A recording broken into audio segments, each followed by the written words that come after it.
반갑습니다. 오늘 제2남성교회 이렇게 찬양하신 거 보니까 너무 놀랐어요.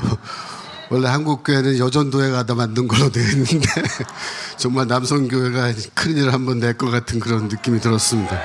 감사합니다. 제가 한 달 전에 여러분 앞에 서서 뭐라고 말씀드렸냐면 국제정세와 외교를 모르면 큰일 당하는 시대에 우리가 살고 있다, 그렇게 말씀드렸습니다. 그래서 오늘도 제가 세상 돌아가는 실정, 특별히 국제정세와 국내 정세에 대해서 좀 말씀드리려고 하는데, 지금 우리 이재명 정부가 이게 외교를 잘 못하고 있죠, 그죠? 국제정세가 어떻게 돌아가는지 잘 몰라서 그런지, 알면서도 그러는지 지금 잘못하면 우리나라가 정말 나락으로 떨어질 수 있는 그런 위기 속에서 우리가 살고 있습니다.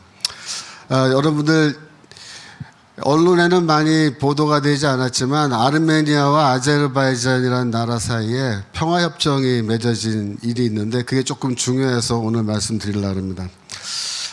원래 이 두 나라는요, 맨날 전쟁하고 싸우던 나라예요. 두 차례나 영토 분쟁을 아주 심각하게 했던 나라인데요.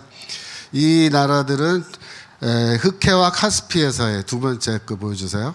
흑해와 카스피해 사이에 있는 그런 나라예요. 근데 여기 지금 왜 전쟁하냐면 저거 빨간색으로 되어 있는 부분이 있죠. 그게 원래 지역으로는 이 아르메니아 쪽에, 그러니까 아제르바이잔 쪽에 있는데 그 살고 있는 사람들은 아르메니아 사람이 살고 있어요. 그 다음에 여기 니체반이라는 곳이 있는데 그 니체반 뭐 자치공화국 그러는 데인데 여기는 거꾸로 그 땅은 아르메니아 속에 있는데 사람들은 아제르바이잔 사람들이 살고 있는 거예요. 그러니까 이 두 나라는 이렇게 되어 있기 때문에 싸울 수밖에 없는 상황인 거죠. 그런데 지난 8월 8일 날 트럼프 대통령이 백악관에 이 두 나라의 대통령과 총리를 불러서 평화협정을 맺게 했습니다. 그래서 이 아제르바이잔 대통령이 뭐라 했냐면은 트럼프 대통령이 노벨 평화상 받을 자격이 있다. 그러니까 아르메니아 총리는 그거 지명서가 있으면 자기가 바로 사인하겠다, 그렇게 농담을 할 정도로 두 나라가 이제 매우 가까워졌는데, 이 나라가 평화협정 맺은 게 국제적으로 왜 중요한 의미를 갖느냐, 그 이유는 그 다음 거 보여주세요. 여기 지도에 보시면요, 여기에 바쿠라는 이 항구 도시가 있는데, 요 아제르바이잔 이 서쪽에 있는 바쿠라는 요 도시가 세계적인 유전이 있는 도시입니다. 또 그뿐만 아니라 이 카스피아라 그러죠. 요 바다, 이 바다 건너서 투르크메니스탄, 또 저 위에 카자흐스탄에도 유전이 많이 있어요. 그러니까 러시아와 중동에만 기름이 있는 게 아니라 이 지역에도 전부 다 유전이 많이 있는데, 여러분 한번 생각해 보세요. 이 지역에 있는 유전의 기름과 천연가스를 곧바로 유럽 쪽으로 보낼 수 있다면 어떻게 될까요? 큰 변화가 있습니다. 여기 투르크메니스탄 쪽에는 지도가 없어졌네. 이쪽에는 벌써 바다 밑으로 송유관이 설치가 돼 있어서 바로 원유를 이렇게 보낼 수 있어요. 카자흐스탄은 여기 바쿠 쪽으로 송유관을 놓으면은 이제 얼마든지 보낼 수 있는데, 이거를 유럽 쪽으로 보낼 수 있으면 그동안 러시아가 원유와 천연가스를 무기로 해서 유럽을 호령하고 있었죠. 그런데 더 이상 러시아가 그렇게 할 수 없게 되는 겁니다.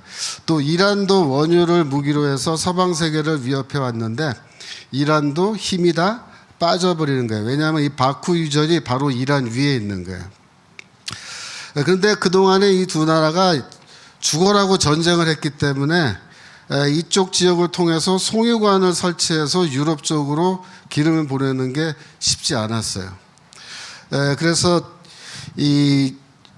여기 보시면 빨간색이 있고 보라색이 있고 초록색이 있잖아요. 빨간색은 천연가스 보내는 관이고요.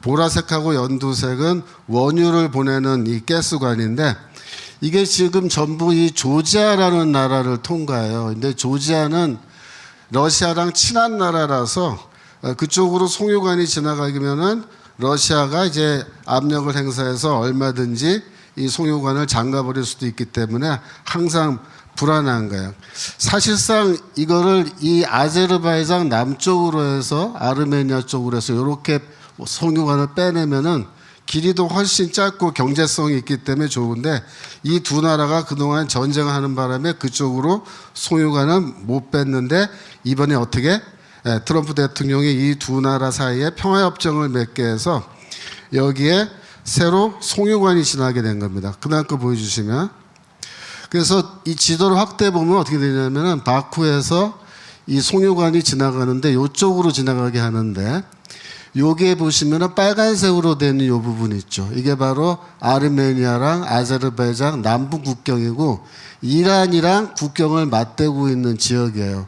근데 여기를 트럼프 대통령이 어떻게 했냐면 미국 기업이 가서 송유관을 놓고 철도를 놓게끔 그렇게 했어요. 이게 평화협정을 맺은 결과로 이 지역에 미국이 투자를 한 건데 이렇게 하면 어떻게 되냐면 전쟁이 일어날래야 일어날 수가 없게 되는 거야. 예, 그렇습니다. 예, 그런데 이쪽에 이 루트를 미국이 이제 개척했기 때문에 이 바쿠에 있는 기름을 유럽으로 빼낼 때 저쪽 루트로 빠르게 짧게 경제성 있는 루트로 빼낼 수 있게 됐는데 이 루트를 개발할 때 이란이 그동안 죽어라고 반대했어요. 그 다음 거 보여주시면 이게 지금 분홍색으로 되어 있는 게 이게 현재 이제 앞으로 지나가게 되는 송유관 루트인데 이쪽으로 가면은 이란은 자기들이 갖고 있는 원유 파워를 반으로 이제 줄어들기 때문에 글로 지나가는 거를 반대하고 이렇게 했는데 이게 이렇게 지나가게 된 게 왜 중요하냐면요. 이게 그다음 거 보여주세요. 이게 크게 보면요. 여기 초록색으로 되어 있는 이 루트 있죠. 이게 뭐냐면은 중국이 개발해 놓은 1대1로입니다. 중국이 1대1로를 개발했는데 거기에 방금 전에 말씀드린 기존의 송유관이 다 지나가는 루트가 포함되어 있는데 이번에 트럼프가 어떻게 했냐면은 이쪽에 새로운 송유관 시설을 만들어서 이 송유관을 이쪽으로 빼돌린 거예요. 이렇게 빼돌리다 보니까 어떻게 됐냐면 중국이 죽어라고 1대1로 만들어서 거기 송유관 만들어 놨는데 중간에 미국이 한 구간을 뚝 잘라가지고 방향을 싹 바꿔서 아르메니아 쪽으로 지나가게 해가지고 그걸 뭐라 했냐면 이쪽에 1대1로를 미국이 납치했다 이렇게 납치했다. 그리고 거기다 뭐라고 얘기하냐면은 미국이 거기 검문소를 만들어 놓은 거다 그렇게 얘기합니다. 결국 무슨 뜻이냐면은 중국이 만들어 놓은 1대1로 그죠? 또 러시아가 개발해 놓은 송유관 이런 거를 한 방에 무력화시키는 그런 작업을 했는데 두 나라가 평화협상하게 하고 거기에 송유관 설치해서 이거 기름을 싹 빼돌려서 이쪽으로 가져가게 한 겁니다. 결국 무슨 뜻이냐면 중국이 갖고 있는 힘을 파격적으로 이제 약화시킨 거예요. 여러분 그 다음 그림 보여주시면 여기 이제 빨간색이 1대1로고요. 여기 파란색으로 간 게 해로인데 여기 중국이 만들어 놓은 1대1로 해로입니다. 그런데 여기 이 1대1로 해로도 결국은 요 지역 여기 이제 뭡니까 그 지부티라는 나라가 있어요. 거기 지부티라는 곳에 미군 해군 기지가 있거든요. 여기가 이제 예멘이 있는 그 지역이죠. 그래서 지금 이쪽으로 통과하는 배들을 이제 예멘에서 위협하고 하는데 요 부분만 이제 미국이 정리를 해버리면 육로건 해로건 중국이 만들어 놓은 1대1로가 전부 다 어떻게 무력화된다. 예. 그래서 제가 한 게 아니고 트럼프가 그래서 이게 일석삼조예요. 왜냐하면 러시아도 때려잡고 중국도 때려잡고 코카서스 지역에 있는 국가들을 친미 국가로 다 만들어버린 겁니다. 이게 바로 뭐냐? 미국이 주도하는 세계 질서라는 거예요. 중국이 주도하는 세계 질서 아닙니다. 러시아가 주도하는 세계 질서도 아니고 유럽이 주도하는 세계 질서도 아니고 누가 주도한다고요? 미국이 주도하는. 예, 맞습니다. 미국이 주도하는 세계 질서 속에서 우리가 살고 있습니다. 네, 다음 거 보여주시면요. 지난주 트럼프는 영국에서 가진 기자회견에서 아프가니스탄의 바그람 공군기지를 돌려받겠다 그렇게 선언했습니다. 지난번 이 바이든 대통령 때 이 바그람에 있는 아프가니스탄에 있는 미군 기지를 갑작스럽게 철수를 해버렸어요. 거기 있는 미군 장비 다 놔두고, 그죠? 그래가지고 지금 그게 아프가니스탄으로 돌려줬는데 트럼프가 뭐라 했냐면 이걸 다시 내가 돌려받겠다 이렇게 말한 거예요.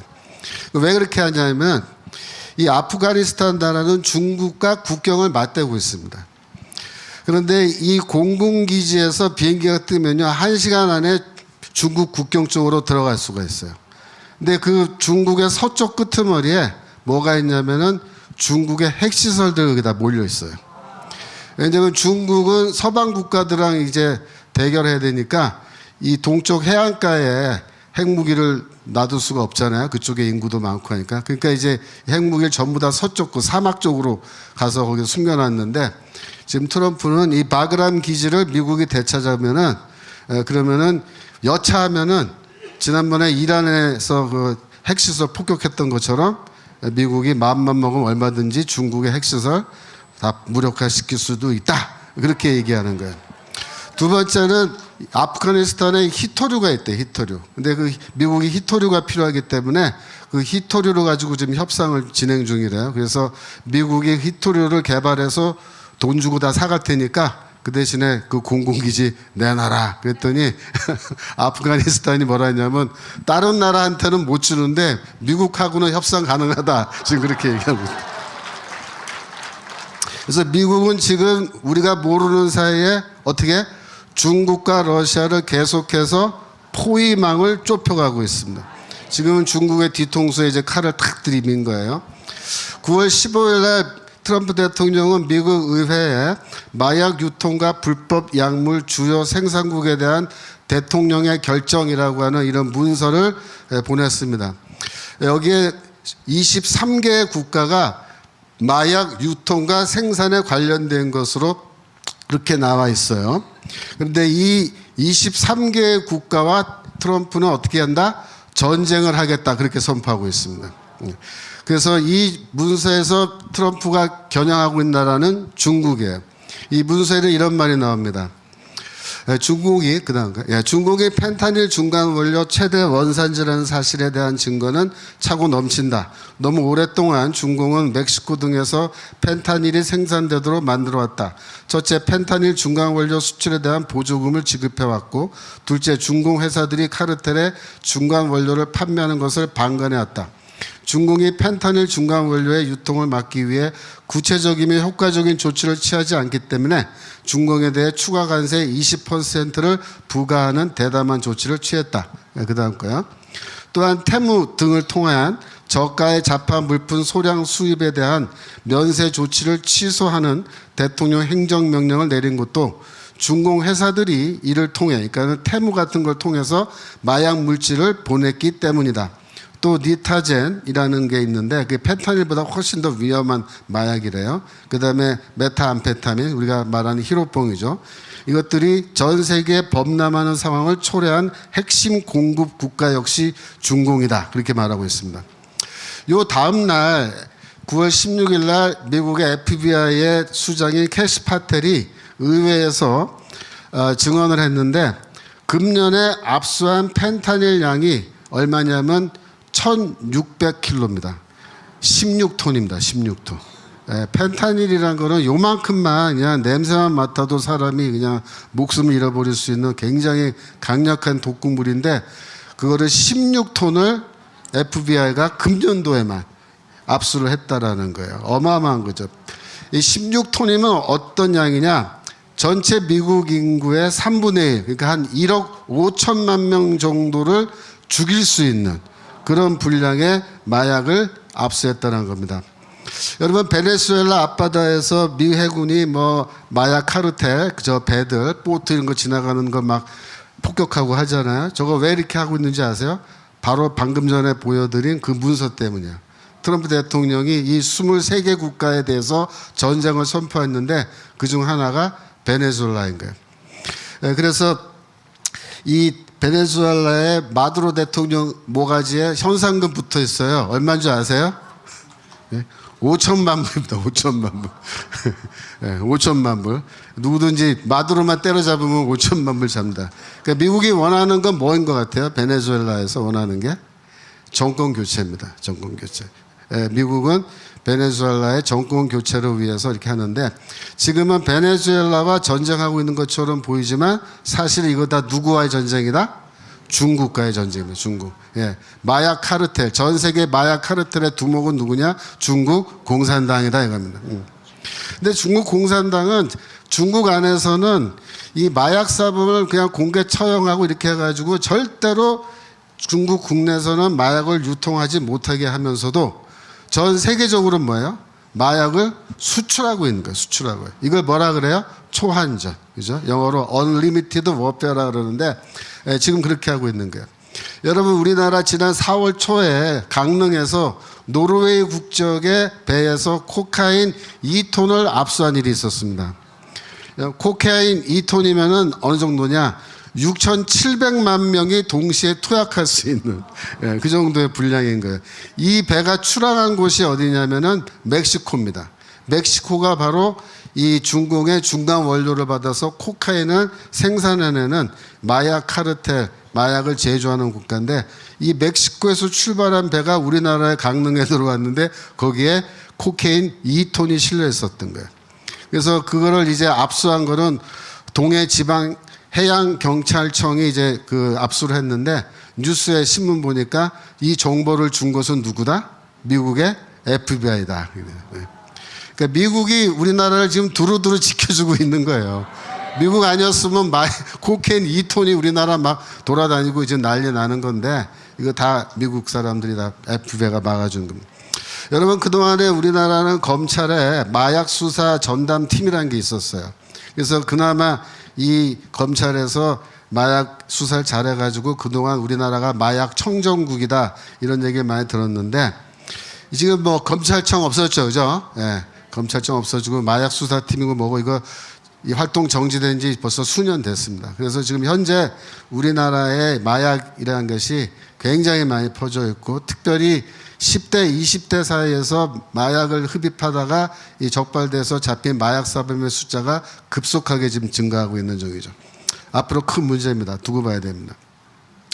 그 다음에 넘어가겠습니다. 러시아의 유럽연과 중국 1대1로를 끊어버린 폴란드. 9월 4일 날 프랑스 파리에서 의지의 연합이라고 하는 유럽 정상회의가 있었습니다. 여기서 중요한 결정이 내려졌는데 뭐냐면은 35개국 중에서 26개국이 우크라이나에 파병하겠다라는 것을 공식적으로 합의했습니다. 지금까지 유럽은 우크라이나 전쟁 때 이제 군수품 지원만 했는데, 이제는 실제 병력을 투입하겠다, 파병하겠다, 그렇게 결정한 겁니다. 이게 전쟁의 그 범위를 완전히 바꾸는 중대한 결정입니다. 지금까지 우크라이나 전쟁은 뭐예요? 우크라이나 대 러시아 전쟁이죠. 근데 여기 이제 유럽 26개 국가가 병력을 파송하면은 어떻게 될까요? 이제부터 전쟁은 어떻게 돼요? 유럽 대 러시아의 전쟁으로 완전히 양상이 바뀌게 되는 겁니다. 그래서 이 결정이 내려지니까 이게 4일날 회의가 열렸는데, 9월 7일날 러시아가 어떻게 했냐면은 드론을 띄워가지고 이 폴란드 영공에 이게 드론이 이게 침범을 했어요.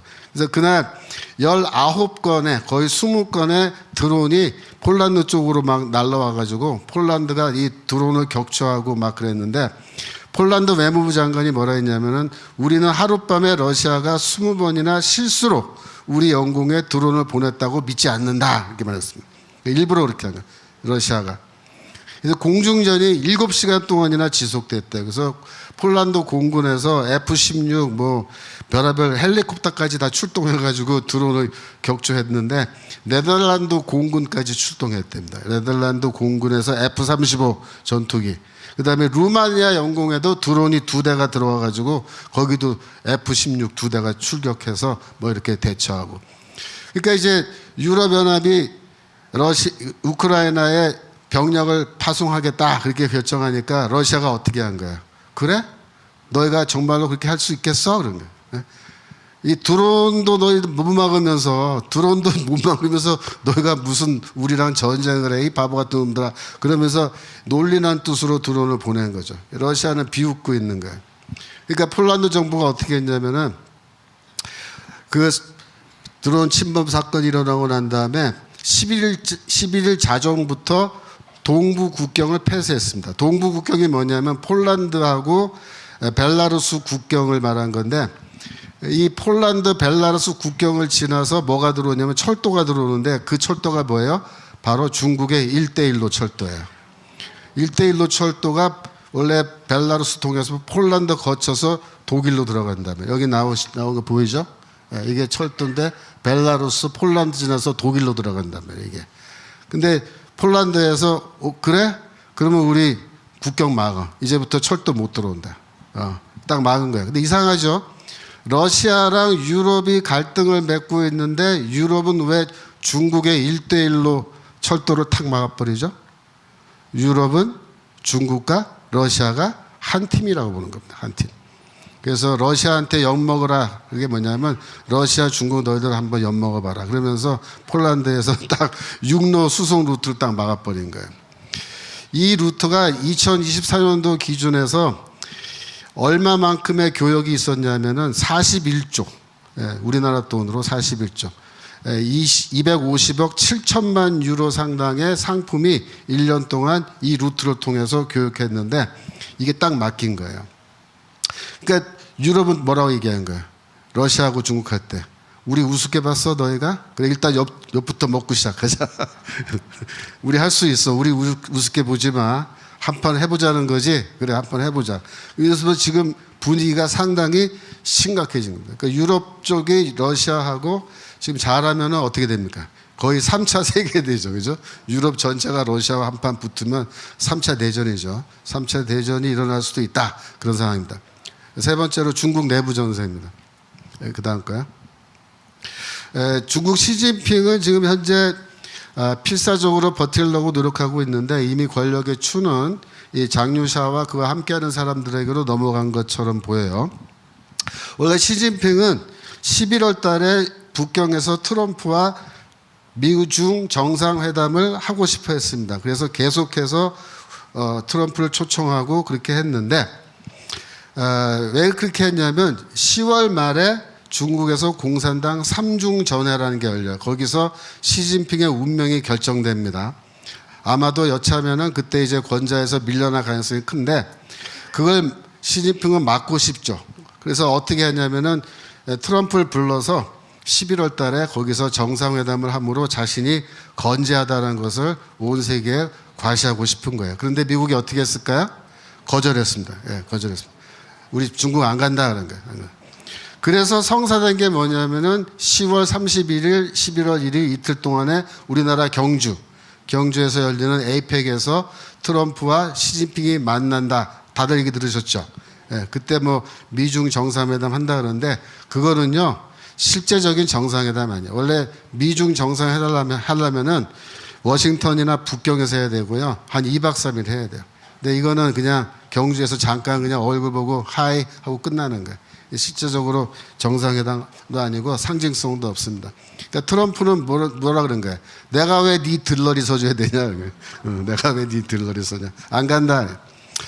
시진핑은 결국 종말을 맞이하게 될 것 같아요. 지난 9월 18일이면 지난주 목요일에 북경에서 샹산 포럼이라고 하는 국제회의가 열렸어요. 이게 뭐냐면은 중국의 국경절 그 군사 퍼레이드와 연결되어 있는 회의인데 이 중국의 국제적 위상을 높이기 위한 그런 회의란 거예요. 근데 이 회의를 시작할 때 매년 어떻게 했냐면 시진핑이 축사를 했어요. 근데 금년에는 시진핑 축사가 생략됐습니다. 생략됐어요. 그러니까 필요 없다 이거 필요 없다. 그 대신에 시진핑 대신에 누가 나와서 이제 설쳤냐? 그 다음 거 보여주세요. 여러분 이 얼굴 잘 아세요? 중국의 누굽니까? 장류샤라고 하는 그 군인이죠. 이제 이 사람이 지금 실제적으로 중국의 정권 권력을 잡고 있다라 그랬는데 제가 이거 오늘 준비하면서 장류샤가 이름이 무슨 뜻인가 좀 찾아봤어요. 한자로. 그랬더니 유가 뭐냐면 중국말로 이어우라는 단어인데 또라는 게 또. 그다음에 샤는 뭐냐면 시아라는 단어인데 시아가 뭐냐면 협객 있죠, 협객. 협객할 때 협자를 시아라 그래요. 그래서 이어우 시아 그러면요 또 협객이야, 또 협객.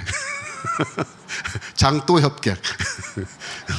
부모님이 아까 우리 전 목사님 오전 예배하실 때 이름 잘 붙여줘야 된다 했잖아요. 부모님이 붙였는지 동네 동석이가 붙였는지 모르겠지만 이 사람은 이름을 또 협객이라고 붙여서 또 협객. 그래갖고 지금 협객 노릇을 하고 있는 것 같은데 어제 중국과 관련해서 중요한 발표가 하나 있었어요. 뭐냐면은 중국의 대표적인 SNS인 틱톡을 미국 기업인 오라클이 인수했다라는 뉴스가 나왔는데 틱톡이 뭐냐면요 카톡 같은 건데 중국 애들이랑 미국 젊은 애들이 굉장히 좋아하는 SNS입니다. 그래서 이게 처음에 미국에서 많이 퍼졌는데 트럼프가 대통령 될 때 뭐라 했냐면 틱톡을 우리나라에서 미국에서 못 쓰게 만들겠다, 추방하겠다 그렇게 처음에 얘기했는데 나중에 방침을 바꿔서 틱톡을 미국이 사겠다 그렇게 방침 바꿨어요. 그래가지고 정말로 이번에 샀어요. 미국의 오라클이라는 회사가 샀는데 오라클 회사 사장은 누구냐면 트럼프랑 굉장히 친한 친구예요. 네. 그래가지고 중국으로서는 이 자기 나라를 대표하는 SNS인데 미국에 빼앗겨버린 거예요. 우리나라 틱톡을 뭐 다른 나라가 우리나라 카톡을 다른 나라가 사간 거랑 비슷한 거예요. 뭐 돈이 없으니까 이렇게 된 거죠 중국이. 근데 이제 문제는 뭐냐면 이 틱톡의 그다음 거야. 틱톡의 알고리즘도 미국인들이 통제하게 되었다. 이게 이제 미국 백악관 대변인이 그걸 발표했는데 이 알고리즘이 뭐냐면요. 이게 이제 틱톡 안에서 돌아다니는 메시지를 관리하는 이제 프로토콜이라 그래요. 예를 들어서 이 컴퓨터 프로그램을 해가지고 요런 내용이 있는 그런 메시지는 퇴출해버려. 이렇게 말하는 사람은 퇴출시켜. 이렇게 명령하면 이렇게 하는 거예요. 또 이런 거는 널리 유포시켜. 그렇게 이제 알고리즘을 만들면은 그렇게 다 해주는 거거든요. 근데 이거를 그동안 중국 회사, 즉 중국 공산당이 이 틱톡의 알고리즘을 다 이제 만들어서 메시지를 유포시켰거든요. 근데 이제 어떻게 될 것 같아요? 미국 회사가 됐는데 미국 사람들이 알고리즘도 다 어떻게 한다? 관리한다. 이렇게 돼요. 관리한다. 그래서 이게 왜 중요하냐면 이걸 제일 많이 쓰는 사람들이 미국 젊은이와 또 누구예요? 중국 젊은이에요. 중국 젊은이. 그러면 미국 측에서 알고리즘 바꾸겠죠. 그래서 거기에 이제 어떤 메시지 같은 걸 이제 올리는데 쉽게 말하면 미국에서 중국 젊은이들한테 영향력을 줄 수 있는 메시지를 앞으로 얼마든지 틱톡을 통해서 유포시킬 수 있게 되었다 이겁니다. 이게 중국은 아주 어렵게 됐어요 앞으로. 지금 저기 어디입니까? 부탄이 아니고 티벳에서 젊은이들 난리 났잖아요, 그죠? 네. 그런 식으로 앞으로 중국도 젊은이들이 지금 불만이 많은데 중국에게는 굉장히 타격을 줄 수 있는 상황입니다. 세 번째, 깅그리치의 한국 상황 평가입니다. 뉴트 깅그리치라는 분은 전 연방 하원 의장 출신인데요. 18일에 뭐라고 얘기했냐면 한국의 새 정부가 반종교적이고 너무나 왼쪽으로 가고 있어서 정말로 우려된다 이렇게 말했답니다. 또 그는 트럼프 정부도 또 트럼프 대통령도 상황을 나처럼 그렇게 보고 있다 이렇게 얘기했습니다. 깅그리치가 그 17일 날 트위터에 이렇게 말했어요. 한국의 새로운 좌파 정부가 여러 종교를 공격하려는 미친 의도를 갖고 있는 것 같다 이렇게 얘기했습니다. 그러면서 27일에는 뭐 언론 기고를 통해서 한국 내 보수 정당과 교회 지도자들에 대한 압수수색 그걸 거론하면서 이렇게 종교 탄압하고 이렇게 하는데 탄압이 숨이 막힌다 이렇게까지 얘기했어요. 여러분 깅그리치라는 분이 한국을 되게 걱정한다 이렇게 기사가 떴는데 왜 걱정할 것 같아요? 이게 다 누구 때문이에요? 이재명 때문에. 이재명 때문에 또 그와 함께하는 이 권력의 핵심 세력 때문에 지금 문제가 된 거예요. 이재명이 지난주에 뭐라 했냐면은 권력에는 서열이 있다 이렇게 했습니다. 권력에 서열이 있다. 입법부, 행정부, 사법부 사이에 뭐예요? 서열이 있다는 거예요. 듣도 보도 못한 주장입니다. 이게 삼권 분립이라는 거를 완전히 개무시하는, 상권 분립의 원칙을 무너뜨린 거예요. 상권 안에 뭐가 있다? 서열이 있다. 그럼 그게 분립이에요? 아니죠. 아니죠. 분립 아니에요. 그러니까 입법부가 사법부 위에 있다는 주장이에요. 그래서 입법부가 사법부한테 야, 내란 재판부 만들어. 우리 만들 거야. 그러면은 사법부는 깨갱하고 그냥 입 꽉 다물고 있어야 된다. 그 얘기거든요. 그래서 이 대한민국은요, 지금 정확히 말하면요, 이 삼권 분립의 국가가 이제 아닙니다. 여러분. 어떤 나라예요, 대한민국은 지금? 삼권 서열의 국가입니다. 삼권 서열. 이제 대한민국은 우리가 알던 그런 대한민국이 더 이상 아닌 거예요.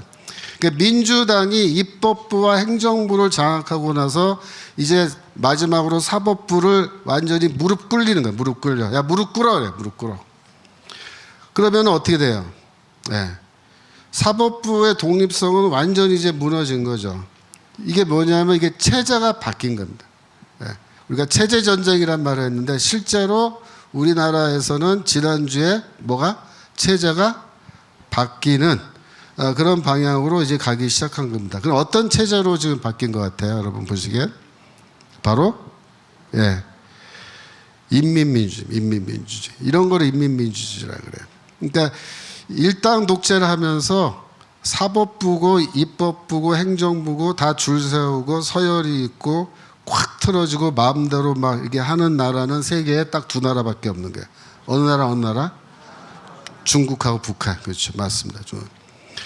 근데 이 삼권 분립이 무너졌는데 사실은 이거를 누가 무너뜨리냐? 사법부가 무너뜨린 거예요. 그러니까 국회가 윤석열 대통령 불법적으로 탄핵 소추하고 헌법재판소가 엉터리로 재판해서 대통령을 탄핵함으로 어떻게 했어요? 사법부가 스스로 자기 자신을 무너뜨린 거예요. 지목을 지가 친 겁니다, 이게. 그래서 문영배가 이재명한테 헌법을 한번 읽어보시라 그렇게 말했다는 거예요. 문영배는 꼴에 삼권 분립이란 게 저기 헌법에 써 있으니까 이재명 대통령 보러 그거 읽어보십시오. 그렇게 얘기했다는데 아유 형배야, 문영배야. 네가 그렇게 말한다고 이재명이가 헌법을 읽겠냐? 지가 너네들이 사법부 다 무너뜨려 놓고 이제 와서 뭐 항의하는 꼬락서리 보고 있으면 진짜 한심하죠, 한심해. 여러분 이재명이 뭐라 했냐면 선출 권력이 우위에 있다 그렇게 말해요. 입법부는 선출 권력이고 사법부는 선출 안 했기 때문에 입법부가 사법부 우위에 있다 그렇게 말했죠. 그러면 대통령은요? 대통령이야말로 선출 권력이에요. 국회의원은 기껏해야 자기 지역구에서 선출했지만 대통령은 우리나라 전체에서 전국적으로 투표해서 선출한 선출 권력이잖아요. 그러면 더 큰 선출 권력이잖아요, 대통령이. 그러면 국회가 왜 더 큰 선출 권력을 탄핵해요? 사법부는 그럼 왜 대통령 탄핵해요? 그 말이 안 되잖아요, 그죠? 그러니까 이게 지금 엉터리로 다 된 거예요. 그래서 민주당이 지금 입법, 사법, 행정 다 장악하고 일당 독재하는 거고 검찰도 해체해가지고 그다음에 수사권은 경찰만 갖고 있는데 경찰은 또 행정안전부 밑에 넣어가지고 행정안전부 장관 밑에 있는 거고 국무총리 밑에 있는 거고 또 뭐예요? 대통령 밑에 있는 거예요. 이걸 뭐라 그래요? 이렇게 시스템을? 그거를 공안정치라고 공안정치. 공안이 뭐야? 경찰 동원해서 정치하는 거. 그러니까 우리나라가 지금 더 이상 자유민주주의, 정상적인 자유민주주의 국가가 아닌 겁니다. 삼권 서열의 원칙이 작동하는 공안 정치하는 국가. 그러니까 깅그리치가 걱정하겠어요, 안 하겠어요? 하는 거예요. 트럼프 대통령도 걱정하는 거예요, 그죠? 똑같이 걱정하고 있다. 미국의 동맹인 대한민국이 삼권 서열 국가가 된 거예요, 지금.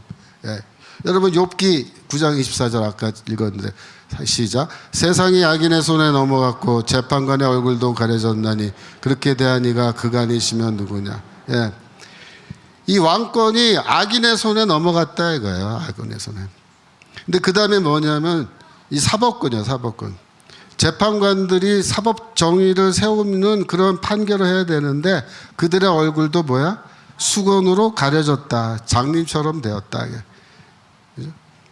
문영배 같은 사람 다 장님처럼 된 거잖아요. 그죠? 완전히 망개가 되었다. 그래서 행정부와 입법부가 일당 독재를 하면 사법부가 마지막으로 그걸 막아야 되는데 어떻게 됐다? 재판관의 얼굴도 가려졌나니. 그러니까 이 욥기 9장 24절이 오늘 이 대한민국을 위해서 딱 예비된 말씀이 아닌가 하는 생각이 들 정도로 정확한 얘기예요. 그죠? 예. 그래서 이 우리나라 사법부가요, 진짜 이 병신 낙가무라 쪼다 같은 짓을 한 거예요. 지가 지목을 쳐요. 그렇게 된 겁니다, 지금. 그 다음 보겠습니다. 미국의 뒤통수를 친 이재명 정권입니다. 여러분, 우리가 기억할 거는요, 미국의 주적은 누구다? 중국이다. 중국이다. 대한민국은 미국의 주적이 아니에요. 그죠? 이재명 정권도 지금은 미국의 주적이 아닙니다. 미국의 주적은 누구예요? 중국 공산당이에요. 중국 공산당. 그래서 모든 게 다 미국은 그쪽으로 지금 맞춰져 있어요. 우리가 그런 측면에서 우리가 이걸 잘 봐야 돼요. 중국이 전승절을 했었죠. 대규모 군사 퍼레이드하고 역대급 무력화 시했는데 무슨 뜻이죠? 중국의 전승절 퍼레이드는 우리는 미국과 한판 할 수 있다. 그 얘기입니다. 한판 할 수 있다. 겁나지 않는다. 한판 붙어보자. 그 얘기 한 거예요. 근데 거기에 이제 시진핑이랑 김정은이랑 푸틴이 같이 서 있는 사진. 그죠? 반서방 삼총사라고 제가 이름 붙였는데 북한, 러시아, 중국이 이제 우리 뭉치자. 그래서 이 푸틴이 저 전승절 참가한 다음부터 약간 헷가닥했어요, 지금. 그래가지고 우크라이나 전쟁도 끝내지 않고 지금 끝까지 가보겠다고 지금 그러는데 여기 두목이 누구예요? 중국이에요, 중국. 그 다음에 넘버 투는 러시아 푸틴. 그러면 북한 저 김정은이 뭐예요? 행동대장. 두목 넘버 투 그다음에 행동대장. 그 다음 그림 이거 범죄와의 전쟁, 나쁜 놈들 정성시대 비슷하죠. 이 영화 보고 이렇게 찍은 거 아닌가 싶을 정도로. 그래서 이 깡패짓 하는 새놈들 사이에 이것들이 도원의 결의를 맺고 우리가 같이 죽고 같이 살자 그러는데 그 다음 거 보세요. 거기 한 다리 걸치는 게 누구냐면 저 빨간색 동그라미 안에 있는 사람 보여요? 누구예요? 우원식. 그렇죠. 우원식. 아이고 참 처량하죠. 이 전승절에 참가한 나라들이 꽤 되는데 미국 동맹국 우리나라 딱 한 나라밖에 없습니다. 여기에 우원식을 보냄으로써 이재명 정부는 미국에 확실한 메시지를 보낸 겁니다. 뭐예요 그게? 우리는 중국 편에 서겠다 그 얘기입니다. 지난번 트럼프와 회담할 때 이재명이가 우리는 안비 경중 안 하겠습니다. 그런 시절 지나갔습니다. 막 그랬잖아요. 그러고서 저렇게 딱 보내는 거죠. 그러니까 이재명 정권의 실세들은 어떻게 보면 이재명과 생각이 다를 수도 있어요. 이재명 정권의 실세들은 뭐예요? 우리는 중국 편에 서야 된다 이겁니다. 미국 편에 절대 서면 안 된다. 이재명이 미국에 가서 트럼프 앞에서 뭐 언론에는 아첨을 떨었다 그러는데 제가 보기에 아첨이 아니고 뭐예요? 아양이죠. 아양을 막 이렇게 아양이 많은 분인지 몰랐어요. 근데 진짜 아양을 막 뜨는데 진짜 막 소름 돋고 역겹더라고요. 그런데 이제 민주당 내에 자주파가 뭐야? 주사파. 이 실세입니다. 미국 민주당 내 주사파들은 실세들은 그 텔레비 장면 보고 어떻게 느꼈을 것 같아요? 엄청 열받았을 겁니다. 기껏 대통령 만들어줬더니 트럼프 앞에 가서 저렇게 빌빌대고 그래갖고 이재명이 귀국하자마자 어떻게 했을 것 같아요? 집합. 이재명이 와라. 그래갖고 엄청 쥐어박았을 거예요. 여러분 이재명 그 대통령이 귀국한 뒤에 몸이 건강이 안 좋아서 며칠 쉬어야 된다 그 뉴스 들었죠? 근데 지금은 인터넷에 그 뉴스가 싹 사라지고 없어요. 그리고 며칠 안 보였잖아요.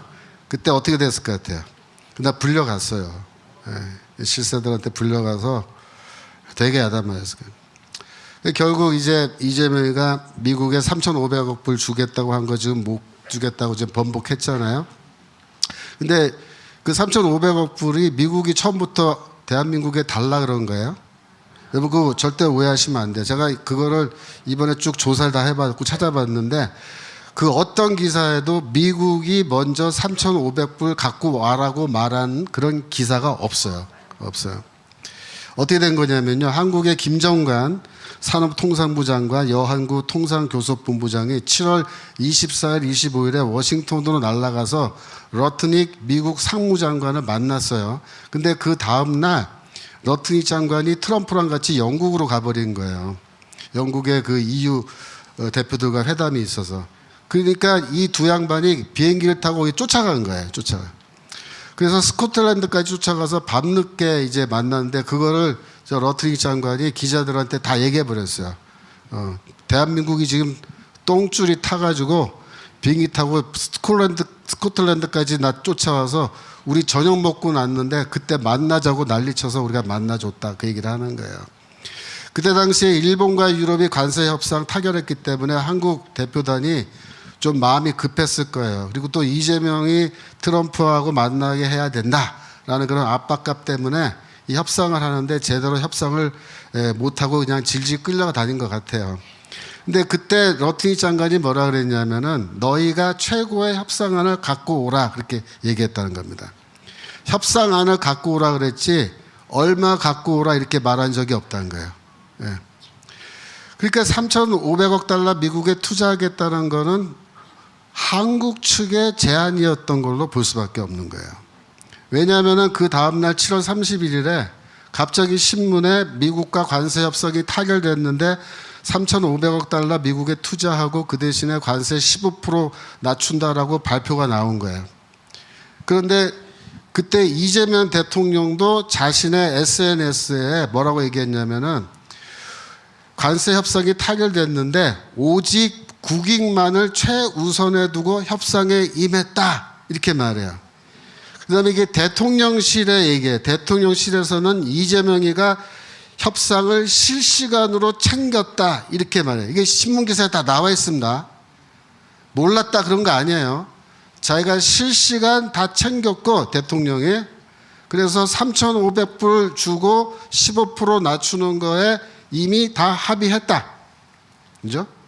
이거 대통령실에서 이렇게 얘기한 겁니다. 지금. 근데 이제 와서는 어떻게 된 거예요? 예? 그래갖고 이렇게 된 상황이니까는 결국 트럼프는 어떻게 된 거예요? 그래? 그럼 백악관으로 와라 이거야. 그래서 사인하자. 그래갖고 오라 그래서 날라간 거예요. 그래갖고 이제 그 앞에서 뭐 겉으로는 아양을 떨고 하다가 이제 비공개 회담 딱 들어갔는데 트럼프가 3,500억 달러 언제 어떤 방식으로 이거를 돈을 내놓을 건지 구체적으로 여기 플랜을 제시해라. 딱 그러니까 이재명이가 우린 그런 돈 없다. 그러고서 돈 못 준다는 거예요. 완전 통수 친 거예요. 통수를. 그래서 회담이 그냥 결렬된 겁니다. 이 정신병자 아닙니까? 예? 이걸 외교라고 한 거예요? 아니 이거 초등학생이 해도 이 정도다. 예? 그래갖고 언론도 이제 와서야 이제 3,500억 달러 그런 돈은 우리나라에 없다. 뭐 우리나라 외환고가 4천억 달러인데 어떻게 3,500을 주냐? 예? 근데 이재명은 그러면 또 협상단은 산수도 못해요? 4,000 빼기 3,500 하면 500밖에 안 남는다. 산수가 안 됩니까? 예? 이런 말도 안 되는. 그러니까 이제 9월 20일 어제죠, 어제. 어제쯤 되니까 우리나라에 산수를 할 줄 아는 사람이 나타난 거예요. 그래서 조선일보에 기사가 났어요. 뭐라 하냐면 3,500억 달러는 한국이 지난 35년 동안 해외 순투자 합친 액수랑 맞먹는데요. 서울시립대 김우철 교수라는 사람은 뭐라 했냐면 보증과 대출을 포함한다고 해도 3,500억 달러를 미국에 투자하는 거는 불가능하다. 이제 산수가 된다 이거예요. 이제 산수가. 아니 그러니까 그럼 처음부터 미국이랑 3,500억 불 투자한다는 합의를 하지 말았어야죠, 그죠? 아무리 구두로 합의를 했다 하더라도 구두 합의 다 해놓고 이제 와서 돈 없다고 그냥 못한다. 그래서 어떻게 됐어요? 지금 앞으로 이제 볼만하게 된 거예요. 예? 그래서 지금 이재명이가 뭐라 그러냐면은 내가 3,500달러 동의했으면 내가 탄핵당했을 것이다 이러고 떠들고 다니는 거예요. 예. 지가 먼저 3,500불 하는 거 다 세밀하게 다 대통령실에서 다 모니터링해서 다 진행했다고 말하고서 지금 와서 입 싹 씻고. 그러니까 미국 트럼프나 미국 행정부가 보기에 우리나라 이 정부를 뭐라고 생각하겠어요? 이거 미친놈들이야, 미친놈들. 이 사기꾼들. 예? 이 완전히 우롱한 겁니다. 이거는 계획을 해서 우롱한 건지 아니면 그렇게 어떻게 하다가 우롱했는지도 모르겠지만 이거는 하여튼 우리나라 정부와 이재명이가 트럼프와 미국 행정부를 완전히 우롱한 사건이에요. 예? 그러고서 이제 와서 뭐라 그래요? 반미선동하고 반미선동. 그 미국 대사관 앞에서 지금 반미선동 하는 거 여러분 아시죠? 예, 그 다음 거 보여주세요. 요거는 이제 다음 거 지나가겠습니다. 예.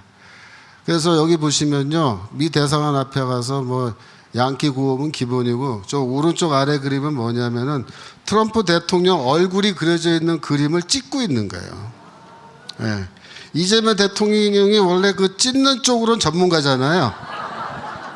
그러니까 이 촛불 행동도 저기 잘 찍는 것 같아요. 그래서 중국에 반대하는 뭐 자유대학 시위 거기서 이제 중공기 찍고 그랬거든요. 그거는 법으로 처벌하겠다 그러면서 트럼프 얼굴 찌르는 거는 그냥 내버려 두는 겁니다. 저렇게. 그 다음에 대림동 명동에서 중국의 대한민국 침략을 규탄하는 시위를 하는데 그거는 중국 사람에 대한 혐오 시위다 그러면서. 그럼 반미 시위는 미국 사람에 대한 혐오 시위 아니에요? 트럼프에 대한 혐오 시위 아닌가요? 반중 시위는 표현의 자유가 아니다라고 말하면서 반미 시위에서 트럼프 대통령 얼굴 찢는 거는 그럼 표현의 자유냐? 진짜 웃기지도 않죠. 그래서 이게 뭐냐면요, 이재명 정부가 이제 노골적으로 우리는 친중 반미다라는 거를 내놓고 미국을 우롱하는 겁니다. 지금 저기다. 그리고 어제 수석 보좌관회의에서 뭐라 했냐면 외국 군대 없이 자주 국방 불가능하다는 건 굴종적 사고다 이렇게 말했다는 거예요. 예. 그러면서 감지 판단 조준 사격이 자유로운 AI 인공지능 전투 로봇 자율 드론 초정밀 공격 방어 미사일 체계로 구비한 50명이면 100명 아니라 수천 수만의 적도 얼마든지 감당할 수 있다 그렇게 말했대요. 맞는 말이에요. 사실은 맞아요. 근데 자율 드론, 초정밀 공격 미사일 이런 거 하려면 뭐가 있어야 되죠? 정찰 자산 있어요. 정찰기. 미국이 갖고 있는 정찰기를 갖고 있든지 또 뭐가 필요해요? 미국이나 일본이 갖고 있는 인공위성 이런 게 있어야 돼요. 좌표를 찍어줘야 때릴 거 아니에요. 좌표를 누가 찍어줘요? 미국하고 일본에서 주는 그 정보 갖고 찍어주는 거예요. 그럼 우리는 쏘는 거예요. 지금 그렇게 돼 있거든요. 한미일 연합 군사훈련이. 우리나라는 그런 정찰기나 인공위성이 없어요. 인공위성 있어봐야 한 몇 개밖에 안 돼갖고 그거 커버도 안 된다고요. 미국 없이 그러면 이렇게 초정밀 공격 방어 미사일 운영할 수 있어요? 에? 아니 이게 그래서 군대 안 다녀온 미필자를 대통령 뽑으면 안 되는 거예요, 이게 지금. 예? 이 군대를 안 나오는 사람을 대통령 뽑아 놓으니까 이런 말을 막 하는 거예요, 상식적으로. 예? 그러니까 지금 외국 군대 없이 자주 국방 불가능하다는 거는 굴종적 사고다. 이게 무슨 말이에요, 여러분? 이게 미군 철수하란 말이에요, 이게 지금. 아예 대통령실에서 미군 철수하라고 지금 떠들고 있는 겁니다. 대통령실이 반미 선동을 지금 하고 있는 거예요. 예. 미군 철수하고 나면 우리나라 어떻게 될 것 같아요? 중국한테 아주 맛있는 먹잇감이죠. 뭐 이거 통째로 맛있게 드세요라고 내어주는 건데요. 제2의 병자 호란을 겪어봐야 정신 차립니까 우리나라는? 예. 또 이재명이가 이재명 정부가 꼴값을 떤 사건이 하나 있어요. 그게 뭐냐면요. 이것도 국내에서 잘 보도가 안 된 사건인데 유엔에서 한국이 이란 제재를 해제하자는 그런 결의안을 제출했다는 겁니다. 우리나라가 지금 국력이 좀 세다 보니까 안전보장 이사회 의장국이야, 의장국. 우리나라가. 유엔에. 이 안전보장 이사회 15개 나라가 있는데 우리나라 의장국인 우리나라가 이 결의안을 제출해서 이 이란 제재 풀어주자 그랬다는 거예요. 그랬더니 찬성한 나라가 어느 나라? 첫 번째 중국, 또 두 번째 러시아, 그 다음에 대한민국 뭐 이래가지고 우리나라는 그쪽이랑 지금 편먹고 이제 투표했고요. 9개 국가가 반대하고 2개 국가가 기권해서 분열됐답니다. 고든창이 이걸 놓고 뭐라 그랬냐면 자유진영에서 벗어나 북측러와 연합하려는 위험한 시도다 이렇게. 국제사회는 이재명 정부의 움직임을 단순한 절차적 발의가 아니라 전략적 신호로 해석하고 있다. 전략적 신호로 해석하고 있다. 그게 무슨 말이에요? 한국 정부가 국제사회 신호를 보내고 있다 이거야. 띠디디딕 띠디디딕 이렇게 신호를 보내는데 그 신호가 뭐예요? 여러분 대한민국은 이제 러시아 편, 중국 편, 이란 편입니다. 그런 신호를 지금 보내고 있다는 거예요. 기가 막히죠. 기가 막히죠. 이러고 있는 거예요. 얼마 전에 미국에서 찰리 커크가 총 맞아 죽은 거 아시죠? 여러분 찰리 커크가 그동안 무슨 일을 했나요? 뭘 주장했나요? 왜 죽었죠? 찰리 커크가 죽은 이유는 한마디로 말하면요. 표현의 자유 때문에 죽은 겁니다. 이 표현의 자유, 이건 자유민주주의, 자유주의의 가장 기본적인 자유죠. 근데 미국이요, 이상한 나라가 된 게 왜냐하면 이 표현의 자유가 억압되는 나라예요. 미국에서 누가 그러면 표현의 자유를 억압하느냐? 좌파들입니다. 미디어와 좌파들. 표현의 자유가 가장 많이 억압되는 장소가 어딘 것 같아요? 미국에서? 대학교입니다. 대학교. 대학교가 좌파들이 제일 많이 득식을 하는 거예요. 그래서 이 찰리 커크가 죽은 장소도 어디예요? 대학교에서 죽었어요. 대학. 거기서 뭐 했어요? 토론했습니다. 토론. 네. 자신과 생각이 다른 대학생들과 토론했어요. 강연이 아니고 토론했습니다. 질문 받고 대답하고 질문 받고 대답하고. 왜 토론을 했죠?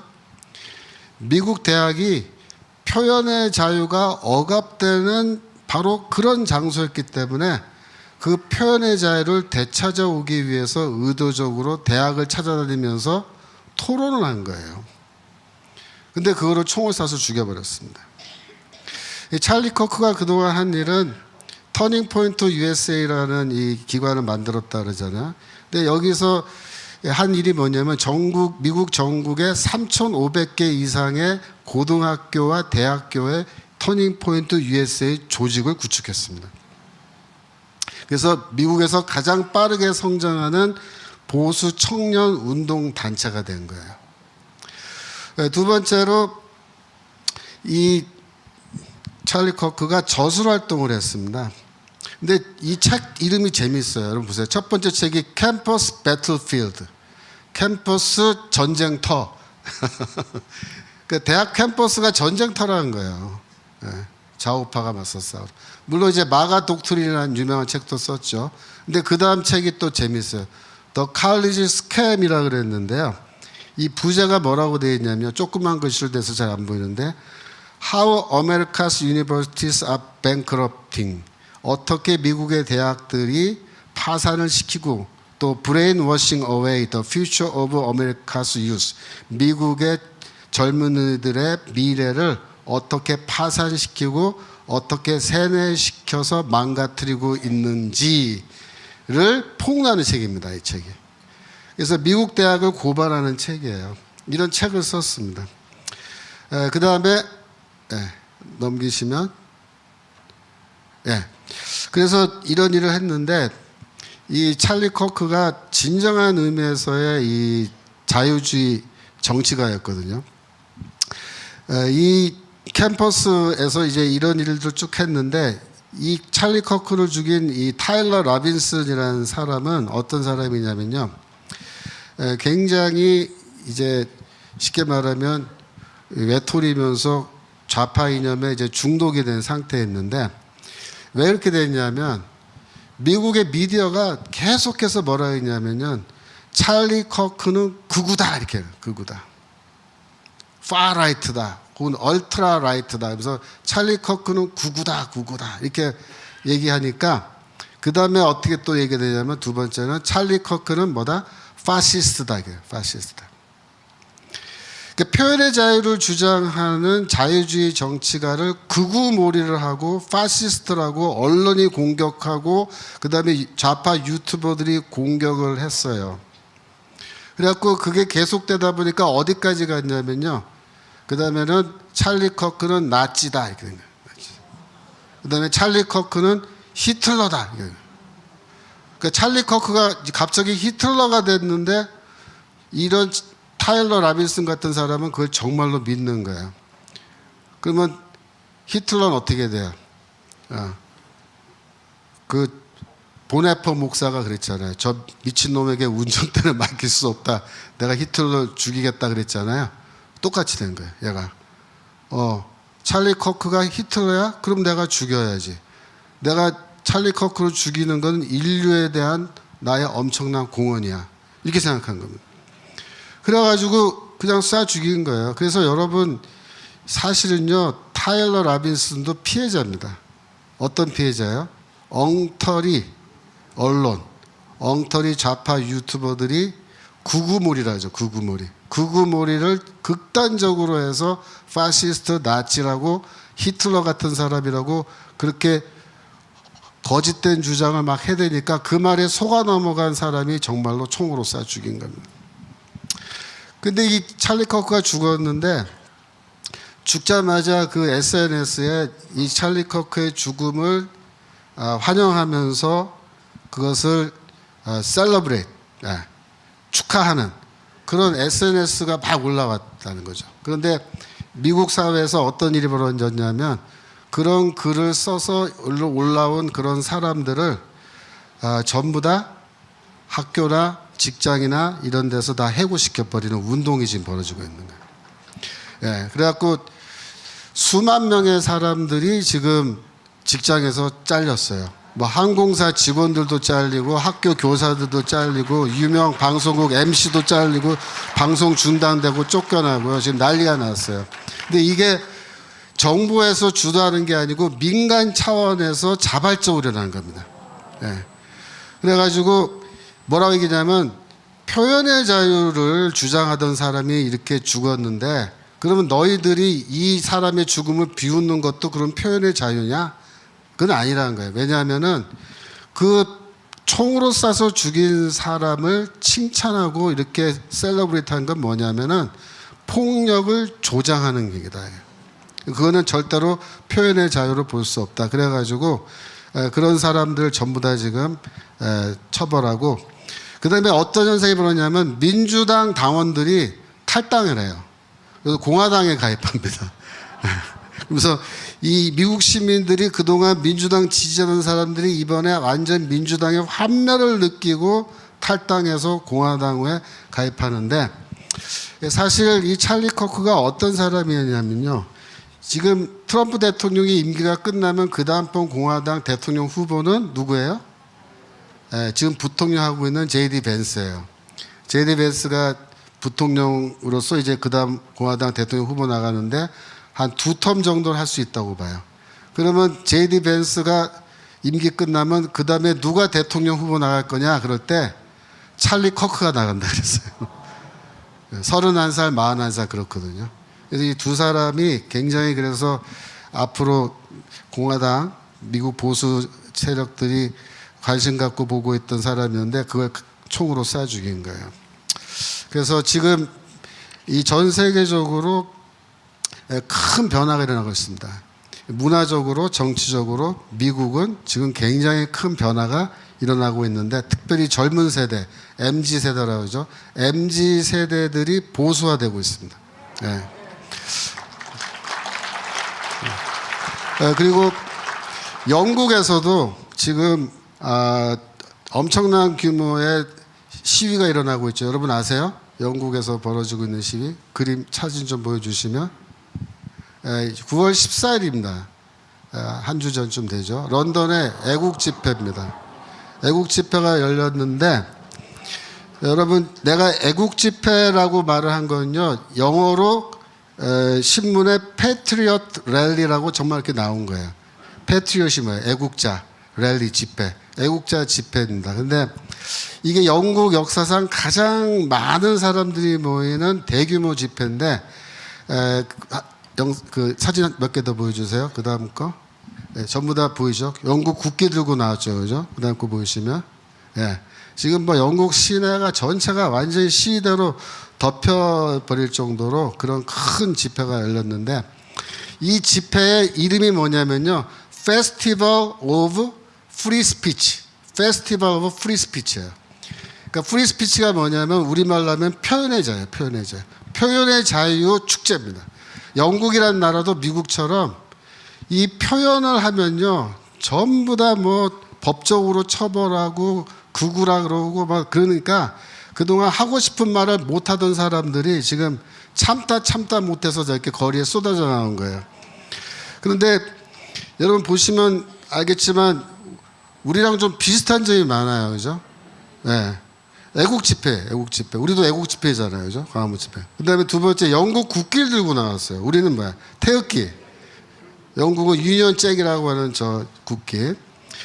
그 다음에 두 가지를 요구했는데, 첫째는 표현의 자유를 달라, 허락하자. 그거고요. 그 다음에 뭐냐면 이민자, 난민들 못 들어오게 하라. 이게 두 가지 요구입니다. 이 집회. 세 번째로, 그 다음에 뭐냐면은 넘겨주시면, 찰리 커크 초상화 들고 있는 거 보이시죠? 이 시위에서 사람들이 찰리 커크의 사진을 들고 나왔어요. 9월 10일에 죽었는데 14일에 집회가 열렸습니다. 그래서 이 사람들이 외친 구호가 뭐냐면 We are 찰리 커크. 그렇게 구호를 외친 거예요. 우리가 찰리 커크다 라고 하면서. 그리고 경찰 추산 10만에서 15만 명 모인 걸로 돼 있고 집회 주최 측 추산 300만 명 모인 걸로 돼 있어요. 우리랑 비슷하죠. 우리도 맨날 경찰 추산은 10만에서 15만인데 우리 집회 측 추산은 한 300만 명, 360 몇몇, 몇천 몇백 몇몇 몇십만 이렇게 딱 나오잖아요. 그 다음에 미국 그러니까 언론과 영국 언론에서는 일제히 기사를 썼는데 뭐라고 썼냐면 Far Right Rally라고 썼어요. 극우 집회라고. Far Right Rally. 우리랑 비슷하죠. 우리 신문에서도 안 실어주기도 하지만 싫으면 무조건 극우 집회자 우리는. 굉장히 비슷해요. 그 다음에 같은 날 5천 명의 반대 집회도 열렸대요. 이것도 우리랑 비슷하죠. 우리는 민노총 집회 맨날 저 아래쪽에서 같이 하잖아 우리. 그 다음에 넘겨주시면 이날 일론 머스크하고 프랑스의 그 대중운동가인데요. 에릭 제무르라는 사람이 여기서 연설했습니다. 근데 이 그러니까 영국하고 프랑스는 지금 뭘 하고 있냐면 이런 시민 운동가들이 리플레이스먼트 운동이라 그래요. Great Replacement. 이게 뭐냐면 정권 교체입니다. 정권 교체. 리플레이스먼트가 바꾸자는 거잖아요. 그래서 정권 교체 운동을 지금 하고 있는데 이것도 우리랑 굉장히 비슷합니다.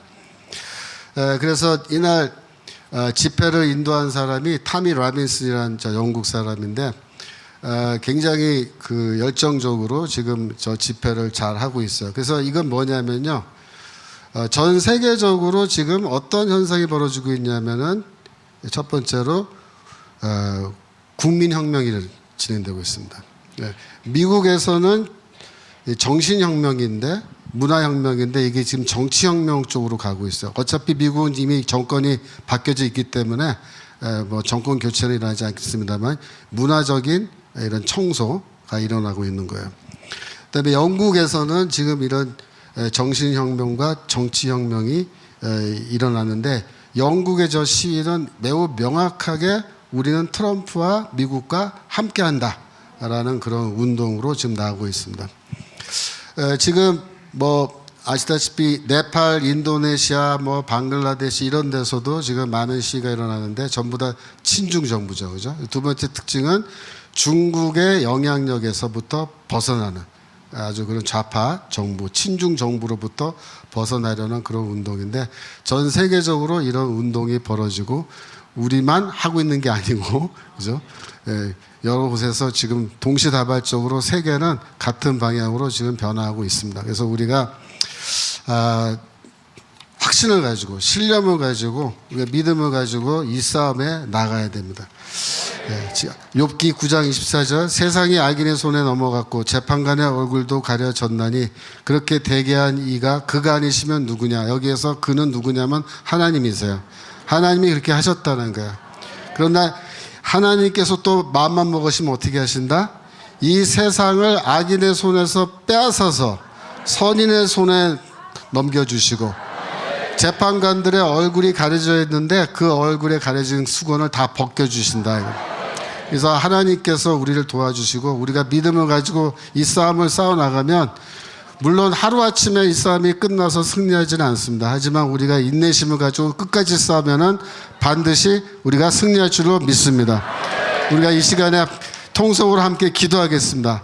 이 전 세계에서 일어나는 이런 큰 변화, 우리가 그 변화를 기억하면서 하나님께서 미국도 새롭게 해주시고 영국도 새롭게 해주시고 모든 친중 정부들 다 무너지게 해주시는데 특별히 대한민국의 친중 정부 무너지게 해달라고 우리 기도하시겠습니다. 주여 하나님 아버지 이 시간 하나님 앞에 기억합니다.